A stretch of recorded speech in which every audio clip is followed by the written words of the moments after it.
Mordecai. Ele manteve ainda esse sentimento de vingança, sentiu o desejo de não somente ir contra Mordecai, mas contra todo o povo. Começou a lançar sortes num mês, passou-se um ano, só que nesse período há um ano. Mas ele ainda continuava com o mesmo sentimento de vingança que ele tinha contra Mordecai. O tempo não aplacou, né? Ele não deixou para lá, ele não deixou passar isso. A ira, qualquer um de nós podemos sentir a ira, aquele momento de que a gente, ou por razões justas, ou por razões que nos parecem justas, às vezes nós ficamos magoados, ficamos aborrecidos, ficamos mesmo irados. Isso pode acontecer com nós.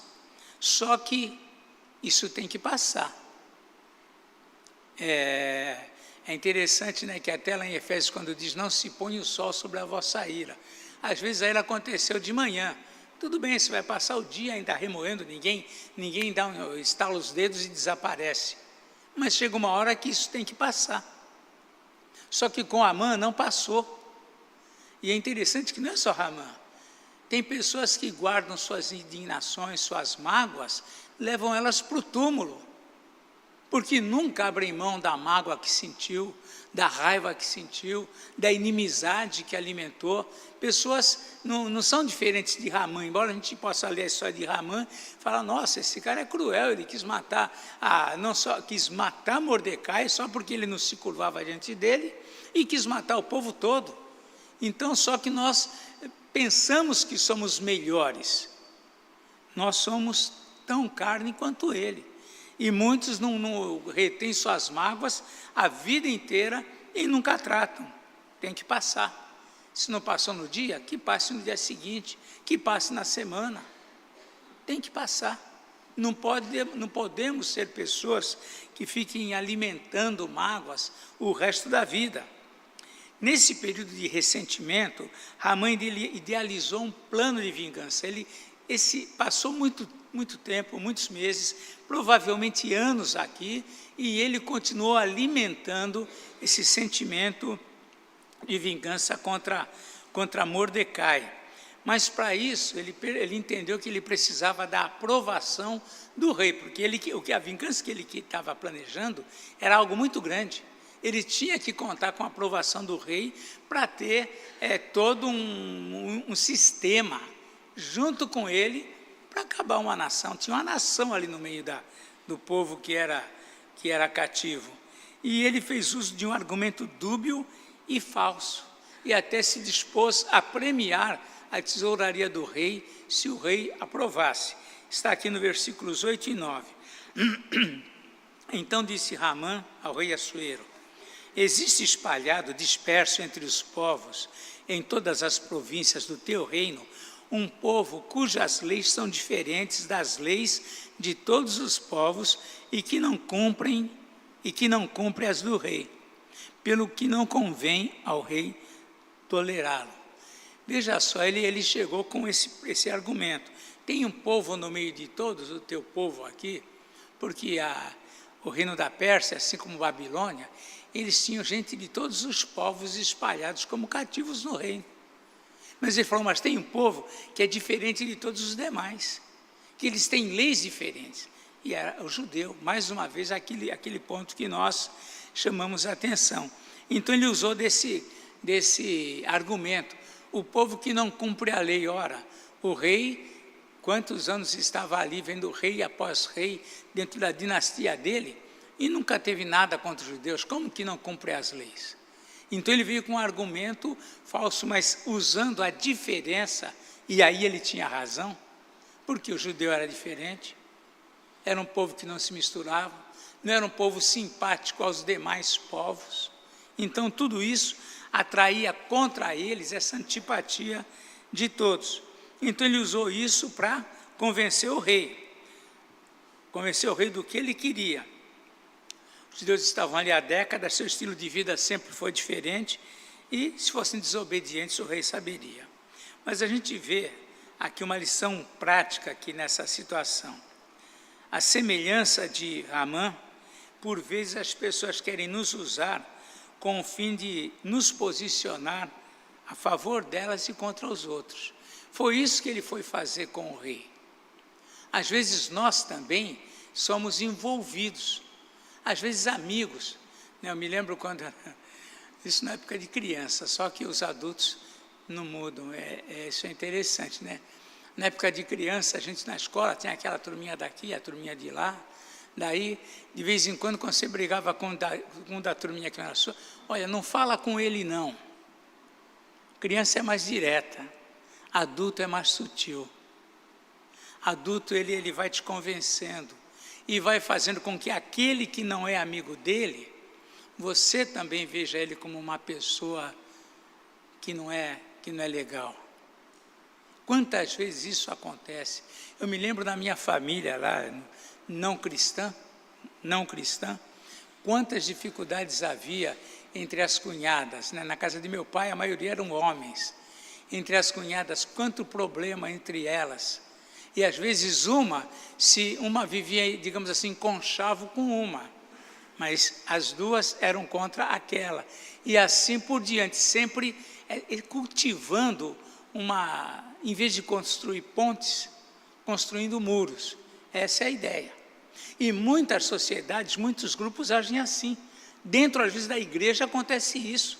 Eu não tenho alguém me magoou, estou triste com alguém, quando alguém toca o nome dessa pessoa perto de mim, eu já dou a entender, se eu não for tão claro, eu vou dar a entender que essa pessoa não é legal. Amã não era diferente disso.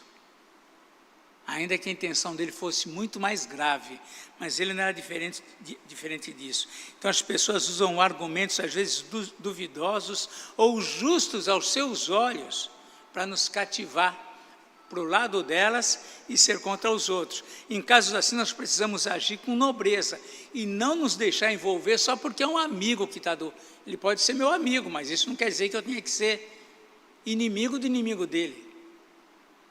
Nós temos que ter caráter. Não podemos ser passionais. E muitas vezes o que acontece entre grupos, principalmente quando caminham muito juntos, é haver esse passionalismo. É porque ele é meu amigo, então se alguém mexer com ele, não é assim. Muitas coisas não são justas como às vezes nos contam, né? Muitos compram brigas movidos pela amizade. É isso que o rei Assuero fez. O que fez Mordecai contra ele? Ele nem estava ligando Mordecai, ainda a situação de que ele havia livrado ele. Mas, independente disso, o que Mordecai tinha feito contra ele? Mas como foi o amigo Amã que procurou ele com a intenção de fazer um mal, ele falou, claro, você é meu amigo. Tem pessoas que agem exatamente como Amã. Compram a briga dos outros, nem sabem o que aconteceu, mas só porque o outro disse que o outro é antipático, pronto, então também é para mim. Então, nós precisamos ser realmente diferentes, né? Nós precisamos agir diferente. Temos que construir pontes. Se alguém vem com a ideia dessa, nós temos que convencer ele, não, você não pode ficar alimentando isso contra ninguém, nem a pessoa, nem ninguém. Nós temos que agir diferente. Muito bem. O fato é que o rei, certamente levado pela amizade, aprovou o plano e liberou, inclusive, Amã do pagamento, né? Nós vemos aqui, ele conversando com o rei, versos 9 em diante. Se bem parecer ao rei, decrete-se que sejam mortos. Olha só, ele foi lá, fez a caveira do povo de judeu, e aí, se bem parecer ao rei, decrete-se que sejam mortos.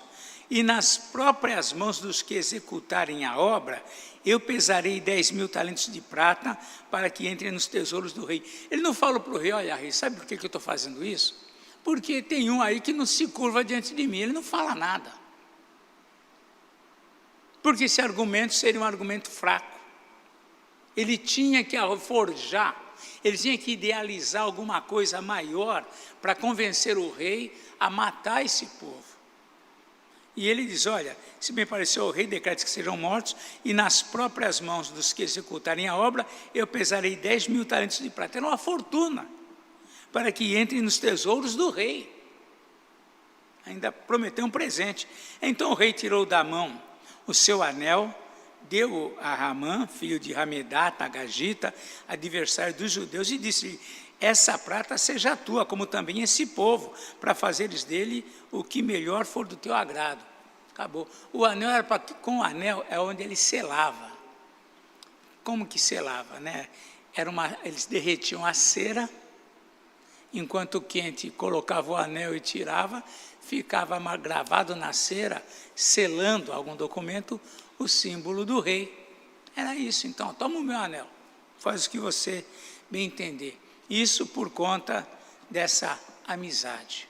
E muitos não agem diferente de Ramã, e muitos não agem diferente de Assuero. Muito bem.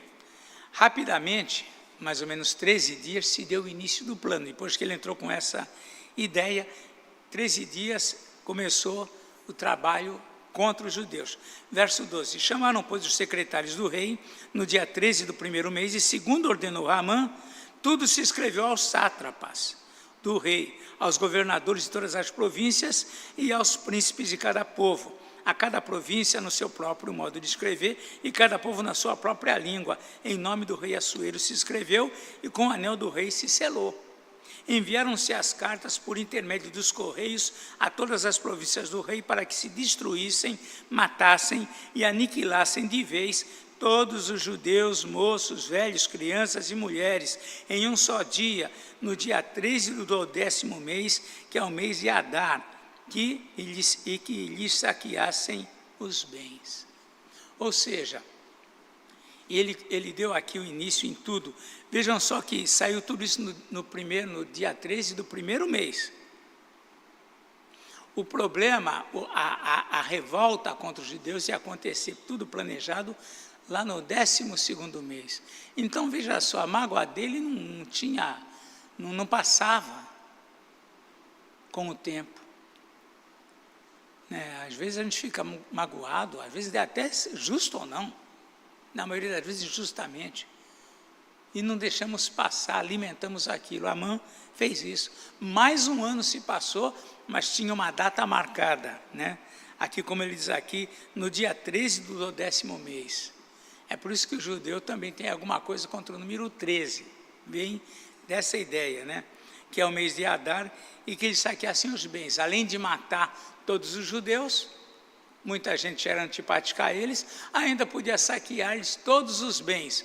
Então era tudo favorável para que o povo se animasse em cumprir essa ordem que tinha a aprovação do rei, porque o anel do rei tinha selado, tinha aprovação do rei. Então nós vemos que isso aqui deu início aqui a todo o planejamento dele. Então, quando soube disso, Mordecai realizou um lamento. Verso 3, quando saiu tudo isso, né, proclamando essa situação, diz aqui no verso 14, né, aliás, no verso 14 diz assim: tais cartas encerravam o translado do decreto para que se proclamasse a lei em cada província. Esse translado foi enviado a todos os povos para que se preparassem para aquele dia.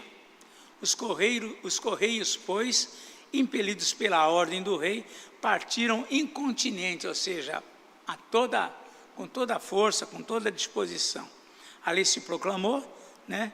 E o rei e Amã se assentaram para beber, enquanto tudo fora dali estava um terror. No capítulo 4, começa lá com o verso 1. Quando soube Mordecai tudo quanto se havia passado, rasgou as suas vestes e se cobriu de pano de saco e de cinza. Saindo pela cidade, clamou com grande e amargo clamor e chegou até a porta do rei, porque ninguém vestido de pano de saco podia entrar pelas portas do rei. Então vejam só, Mordecai, quando ele soube, ele agiu como todo judeu agia.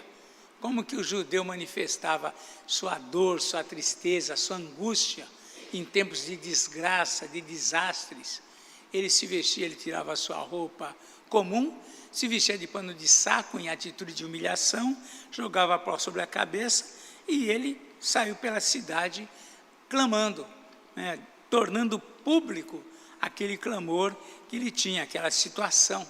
E Esther veio a tomar conhecimento, né, do lamento de Mordecai e procurou ajudar. Então, vemos aqui o 3 e o 4, verso 3. Em todas as províncias onde chegava a palavra do rei e a sua lei, havia entre os judeus grande luto com jejum e choro e lamentação, e muitos se deitavam em pano de saco e cinza, o lamento geral entre o povo judeu. Então vieram as servas de Ester e os eunucos, e fizeram-na saber com que a rainha muito se doeu, e mandou roupas para vestir Mordecai e tirar-lhe o pano de saco, porém ele não as aceitou. Interessante, né? O tipo de ajuda que a rainha Ester estava tentando dar aqui para Mordecai é um dos mais comuns, né? Às vezes o que a gente quer resolver nos problemas sérios é usar de coisas paliativas. O que Ester queria fazer para Mordecai não resolveu o problema. Vai lá, como se, bom, se você trocar a roupa de Mordecai, a situação está resolvida. Não está. Às vezes nós vamos tratando situações graves com paliativos, com coisas que não resolvem também. E aqui Ester, ela tentou dessa forma, né? Ela tentou dessa maneira. Mas o que aconteceu? Mordecai estrategicamente rejeitou a ajuda. Diz aqui o final do verso 4, porém ele não as aceitou. Não quero roupas, não é esse o problema, não é isso que vai ajudar, não é isso que vai resolver a situação. E ele estrategicamente rejeitou, e com isto ele provocou uma atitude adequada de Ester. Por quê? Porque isso fez com que ela procurasse se inteirar do que estava acontecendo. Por que ele não aceitou? Então isso despertou nela a curiosidade de tentar descobrir o que estava acontecendo. Então, diz verso 5, então Ester chamou a Ataque. Ataque era um dos eunucos, né? Os eunucos serviam ao lugar onde ficavam as mulheres do rei. Os homens que trabalhavam lá eram eunucos, né? Eunucos, vocês sabem, são castrados, né? Então, era segurança para o rei que os eunucos tomassem conta das mulheres. Muito bem, saiu por Ataque, né? Ela disse aqui, então Ester chamou a Ataque, um dos eunucos do rei, que esse lhe dera para a servir, e lhe ordenou que fosse a Mordecai para saber o que era aquilo e o seu motivo. Agora ela teve o caminho certo. Antes ela só queria, dar uma roupa para ele e vamos deixar para lá. Não, ele falou, não, roupa não resolve. E então ela foi lá para entender o motivo. Saiu, pois, Ataque à praça da cidade para encontrar-se com Mordecai à porta do rei. Mordecai lhe fez saber tudo quanto lhe tinha sucedido, como também a quantia certa de prata que Amã prometera pagar aos tesouros do rei pelo aniquilamento dos judeus. Também lhe deu o translado do decreto escrito, que se publicara em Susã para os destruir, para que o mostrasse a Ester e lhe fizesse saber, a fim de que fosse ter com o rei e lhe pedisse misericórdia e na sua presença lhe suplicasse pelo povo dela. Então agora já ela está tomando ciência do fato e do que poderia fazer para resolver então a situação. Não era dando roupas para Mordecai. E aí nós vemos então que ela entendeu que só o rei também poderia solucionar.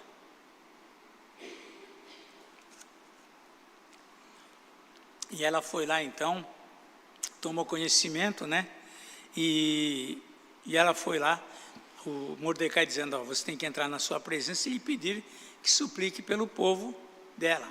Tornou, pois, Ataque, diz o verso 9, e fez saber a Ester as palavras de Mordecai. Então respondeu Ester a Ataque e mandou-lhe dizer a Mordecai, todos os servos do rei e o povo das províncias do rei sabem que, para qualquer homem ou mulher que, sem ser chamado, entrar no pátio interior para avistar-se com o rei, não há senão uma sentença, a de morte, salvo se o rei estender para ele o cetro de ouro, para que viva. E eu, nesses 30 dias, não fui chamada para entrar ao rei ou à presença do rei. Fizeram saber a Mordecai as palavras de Ester.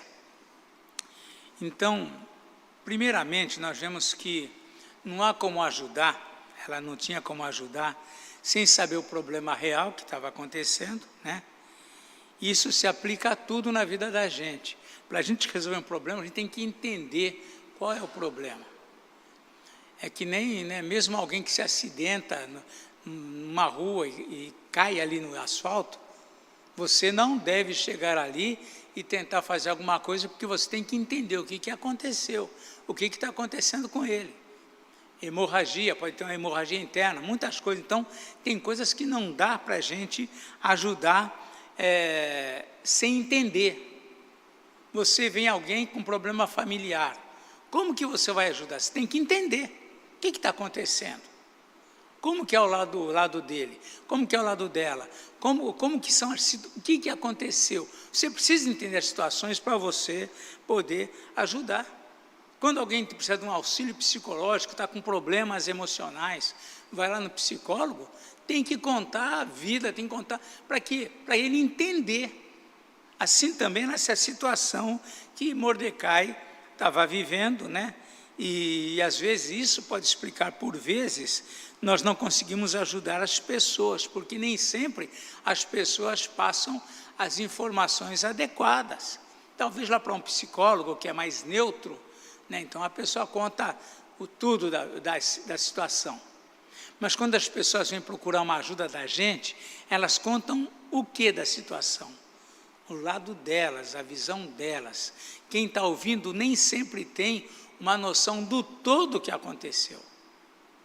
E aqui a Esther só se dispôs a ajudar quando ela se inteirou completamente do que estava acontecendo. Mas quando ela tomou ciência do fato, ela temeu tomar a única medida possível para ajudar. Mesmo quando ela tomou conhecimento do que estava acontecendo e do que ela podia fazer para ajudar, ela temeu essa medida que ela teria esses passos que teria que dar. E ela entendeu também que só o rei poderia ajudar. Ela também percebeu isso. E a gente vê aqui uma coisa interessante para nós. Nem sempre identificar o problema dá o alívio esperado. Nem sempre, quando você até identifica a solução, às vezes isso facilita para você. Porque às vezes tem problemas cuja solução é complicada demais. A gente vê isso em todos os sentidos. Às vezes a solução que a gente já sabe que tem que procurar, às vezes nos assusta. A solução de um problema, às vezes, tem um preço que nem, às vezes, a gente pode titubear para pagar. Quando ela percebeu que para ela resolver a situação, ela ajudar, ela tinha que entrar na presença do rei, e ela percebeu os riscos que isso trazia, ela temeu. Tanto é que ela falou, né? A primeira resposta dela para Mordecai foi: olha, não tem como eu entrar, não tem como eu resolver isso. Ela já sabia o problema, sabia qual a solução que o caso requeria, mas ela percebeu que era um risco aquilo lá. Tem situações que a gente às vezes teme lidar. Tem pais que temem lidar com os filhos de tratar situações que tinham que ser tratadas. Teme. Ah, mas e o preço? O que vai acontecer?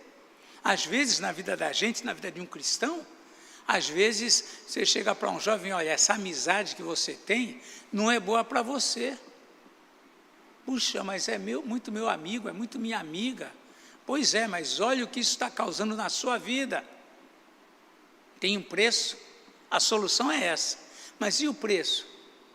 Então tem coisas que não é só questão de você saber, entender o problema e saber qual é a solução. É você estar disposto a pagar o preço, a correr os riscos que essa solução requer de você. E nem sempre nós estamos dispostos a enfrentar esses riscos. Então, às vezes, a gente não está disposto. Né? Muita gente, já tivemos situações de casais procurar: está acontecendo isso. Eu falo: tá bom, Depois que a gente se inteira do assunto, olha, mas para você resolver essa situação, você tem que começar a agir assim. E os casais, às vezes o casal fala, não, mas aí não dá. Já sabe qual é a situação, já sabe qual é a solução, mas acha elevado demais o preço que a solução requer, o preço que tem essa solução, né? Às vezes as pessoas estão vendo que estão enfraquecidas espiritualmente. Aí você fala, você deve vir mais à igreja, você deve frequentar mais os trabalhos, você deve se envolver mais, você deve ter um ministério na igreja, você deve ler mais a Bíblia, você deve participar das reuniões de oração. Está muito caro essa solução. Então, as soluções, nem sempre a gente saber qual é a nossa solução, para a nossa dificuldade, nem sempre isso nos dá alívio. Aí tem pessoas que talvez nem procuram, que é para não saber dessa solução, para não dizer, olha, aí eu estou sendo mais uma vez desobediente, além do que eu estou vivendo, já vou somar mais essa. Mas é isso, Esther sentiu o peso. Ela já sabia o que tinha que fazer, mas sentiu o peso da situação.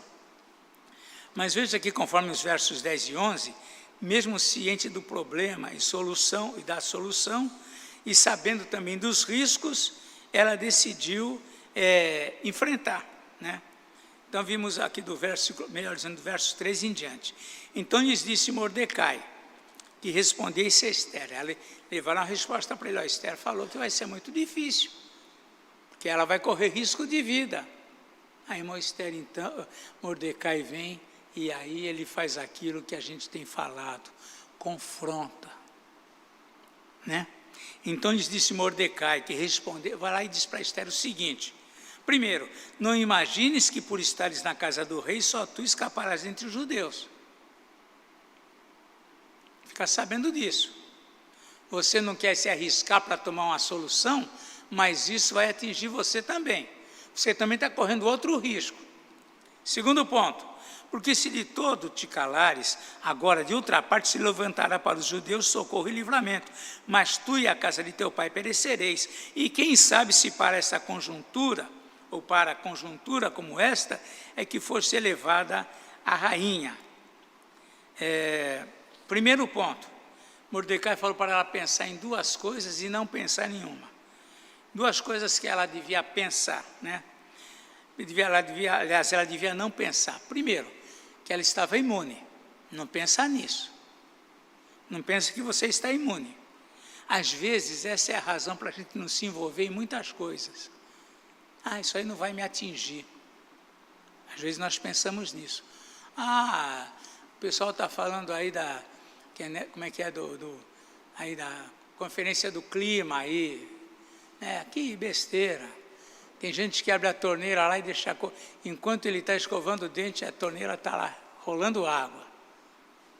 E acha que é normal. Estão dizendo todo dia, vai acabar a água. Mas a gente fala, não, que isso, minha torneira tem muita água. A gente não pensa. Não pensa no futuro, não pensa nas gerações. Nós gastamos, né? Quem está queimando lá as matas aí, também não pensa. Não, para mim nunca vai faltar o ar, o clima, não, nunca vai aquecer. Alguém vai pagar a conta. Então a Esther, ela falou, de repente, Mordecai falou, olha, se você pensa que porque você é rainha e está aí no palácio, a hora que eles souberem que você também é judia, será que você não vai cair também? Tua cabeça não vai rolar também? Então, às vezes, nós não nos envolvemos porque achamos que aquilo não vai nos atingir. Um outro ponto, né? Para ela não pensar que só ela podia solucionar. Não. Outros poderão resolver, só que você vai ser culpada por não ter resolvido. Você vai ser responsável, você vai ser culpada porque você podia, mas não resolveu. Nós temos responsabilidade. Então, ela podia pensar que, se outro resolver, resolveu. Não, Mordecai falou, olha, esse de outro lado, ele está aqui colocando entre parênteses aqui, né? ele está aqui colocando nas entrelinhas que Deus pode levantar, pode de alguma maneira livrar o povo, mas você vai ser responsável porque você podia e não fez nada. Às vezes nós somos responsáveis nesse sentido, de poder fazer e não fizemos. Terceiro ponto aqui que ele também fala para ela pensar, né? Para ela pensar, essa era para ela pensar, se não é essa a razão dela estar como rainha naquele reino. Ou seja, a única razão de você estar onde você está pode ser essa. Pensa sobre isso, considere sobre isso. Por que você está aí nessa condição? Só para desfrutar do reino? Só para ser a rainha? Só para ser exaltada, reverenciada? Então, chamou a atenção dela, confrontou a Esther com coisas que ela precisavam ouvir. Vejam que, ao peso do confronto, quando ele confrontou, olha só, o que fez Esther? Esther se rendeu, né? Ela se rendeu. Esse confronto a estimulou a ela tomar as medidas que ela precisava. Irmãos, uma das coisas mais importantes na vida da gente, num aconselhamento, no auxílio às pessoas, é o confronto. Um confronto sábio, prudente, confronto. É uma das coisas que nós temos que aprender a desenvolver. Primeiro que isso é tão importante que você pode fazer com você mesmo, se autoconfrontar. Por que eu estou fazendo isso? Por que eu agi assim? Por que estão dizendo que eu estou errado? A gente não se sente errado, mas por que não se confronta? Por que ela ou ele falou que eu estou errado? Por quê? Não é simplesmente dizer eu estou certo, não. Confrontar é quando você se confronta. Você abre a mente para possibilidades que você não vê. Quando Esther ouviu os confrontos aqui que levaram para ela, esse confronto, essas palavras de Mordecai, ela cedeu. Então disse Esther que respondessem a Mordecai, verso 15, 16, vai, ajunta todos os judeus que se acharem em Suzã e jejuai por mim, não comais nem bebais por 3 dias, nem de noite nem de dia. Eu e as minhas servas também jejuaremos. Depois irei ter com o rei, ainda que a contra a lei se perecer, pereci. Aí caiu a ficha. Às vezes nós só agimos, alguns nem mediante o confronto, mas às vezes nós só agimos quando somos confrontados. Uma esposa sábia confronta o marido. Um marido sábio confronta a esposa. Não é só, tá. Não, confronta, não é bater, não é ser mal educado, não é falar besteira, é confrontar. Você acha que você está certo fazendo isso? Você acha que você está sendo justo agindo assim? Isso é confronto. Você acha que você está certa? Você acha que você está errado? Isso é confrontar. O que Mordecai fez aqui foi usar aquilo que nós falamos no domingo, que é perigoso você se conduzir só pela razão e pela lógica. Mas uma das coisas importantes num confronto é a razão. É você confrontar a pessoa com a razão, na razão dela. Você acha que é justo? E se fosse você? E se fosse a sua mãe? E se fosse o seu filho? Isso é confrontar. E de repente tem coisas que você aprova, aí quando confrontar você fala, estou errado. Confronto é algo fundamental na vida da gente. O que Mordecai fez foi confrontar a rainha Esther com aquela atitude de aparente, ou pelo menos assim, uma indiferença na situação. Nós precisamos aprender a ser confrontados e confrontar. E muita gente, às vezes, mesmo uma pessoa dura, ela se curva diante de um confronto sábio, prudente. O livro de Provérbios diz lá que a língua branda esmaga ossos. O confronto é algo importante. Aquele confronto foi tão importante na vida para a vida da Esther, que aquilo que ela não tinha coragem de fazer, agora ela se dispôs. Não sem dar um passo importante, né? A gente vê, né, que o primeiro passo que ela tomou foi de cunho espiritual. Ela falou, tudo bem, eu vou enfrentar. Jejuem por mim, orem por mim, mas eu vou enfrentar e se perecer, pereci. Mas eu vou fazer, como quem diz, eu vou fazer o que eu tenho que fazer. Se resultar o que nós esperamos, tá bom. Se não resultar, não resultou, mas eu vou fazer o que tem que ser feito. É isso que a gente aprende aqui. Né? Eu não falei o título do nosso estudo de hoje, mas o título é nessa linha. Né? Nem sempre saber a solução dos nossos problemas nos traz alívio. Tem problemas que mesmo a solução, você fala, nossa, mas vou ter que fazer isso para solucionar? Vai. É que nem criança, quando fala, olha, mas eu vou ter que tomar essa injeção aqui para sarar? Vai. Tem soluções que são mais duras do que injeção. Tem soluções que você tem que enfrentar riscos, pagar preço. Mas é o que tem que ser feito e assim a gente tem que enfrentar. Então nós aprendemos hoje com essa situação, né, de vivida por Mordecai, por Esther, essas lições que nós temos, né, que são lições para a vida da gente. Eles passaram e nós passamos. O verso 17 diz assim, então se foi Mordecai e fez segundo tudo fez segundo Esther lhe havia ordenado. É isso. Alguma dúvida, alguma palavra? Semana que vem nós vamos continuar estudando, vamos ver que fim vai dar, né? Tudo isso, que Deus nos ensine também a gente aprender com essas coisas.